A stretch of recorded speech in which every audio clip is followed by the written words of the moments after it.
with her, and they've all just been amazing. Yeah. You're so sweet. Because compared with last year with Epica, you were supporting Epica and Stream of Passion.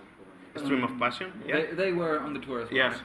Um, which is the positive and the negative thing of being a support band or being a headliner band here, at least here in Spain. The positive thing is that you can finish your work earlier when you're a support band, and you can start to drink earlier. And the days, if you want, the days don't have to be that long, because of course, if you are a headlining band, you get off the stage. Most of the time, you get off stage after midnight, and so the day is done, or it is at least later. And that is the main thing that I think about when it's about playing a support gig. I really like it because we're done working and we get to see the show of another band, and so that's the perfect end of the combination. Yeah. So I don't know. The good thing about headlining is, of course, that you can play longer. You can play a longer set. Normally, as a support, you have only half an hour or 45 minutes, something like that, and you can play only a little of the songs you really want to play. And so it's good to present some more songs this time to the Spanish audience. Yeah. Okay. So about Neverworld's End, it is nearly 2 years you released it. What do you think has been the welcome? Because you changed a little bit, or what you were doing in the past. Let's say there are more symphonic elements, or it's more symphonic driven the music. What we can expect for the next album? Because I know you are recording a new album, the first one with you, of course. Yeah. Marco wrote most of the material as always, so maybe he. But I also did in the past, so. Yeah, that's as always. That was what I was saying. No. I just said it because if you would say that as a reason for change or not a change, it would be the wrong argument. No. I was just a joke. I was just about to say that I was. It was just a joke. Of course. No, actually, it was not just a small change, as you said. It was a very big change. We really closed the chapter, the earlier chapter of the band, and it's really like a new band. Actually, Neverworld's End felt like a second debut album. Okay. So it's a bit like when we play the older songs, it's a bit like playing the songs of another band we had back then. Some of us, Yes. not all of us, but some of us had a band a few years ago, and now we are I understand. also Yes. playing some songs from that band. It's a little bit like this because the change is really big, and especially as a songwriter, I can say it's a really different approach to songwriting. I did with Neverworld's End. It's really different. I cannot go into details so much now, but it's, of course, it's much more symphonic, much more metal, and this album was kind of layering a ground for the future. So it's not like we will do such a drastic change again with the next album. So I think all the fans who loved the last album will also like the next album. Yes, it was in my top 10 last year. Right. The second, third one. I can't remember now, but yes, it was in my top 10. It was awesome. That's cool to know. Yeah, it was awesome. So that album was recorded with the former singer Manuela.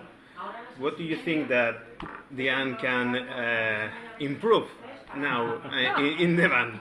As a songwriter, as a composer? Well,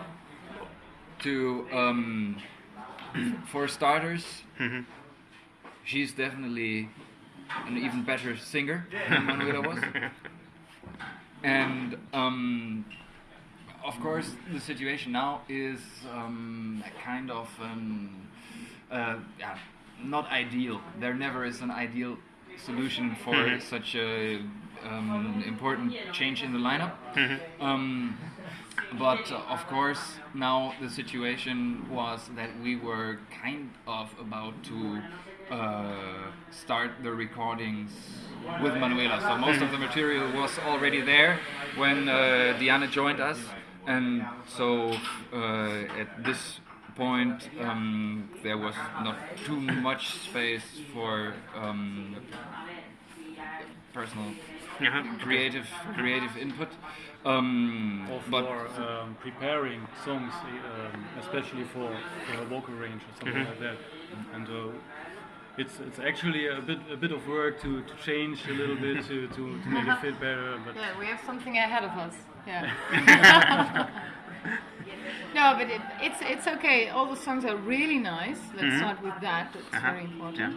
And we'll have to see. Some fit perfectly and some have some work, but it's all for the better.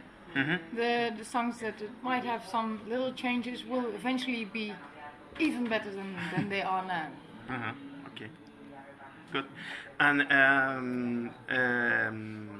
the inspiration. Where do you find the inspiration for the songwriting, for the new elements? From where?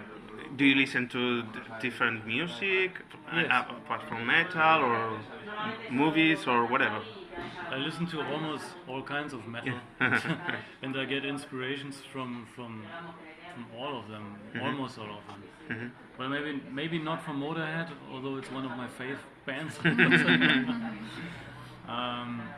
Well, from some bands more, from some less, of course. But it's not only focused on other symphonic metal bands. I get a lot of influences from classic metal bands like Iron Maiden, Metallica, Priest, Pantera, or even some more modern metal bands.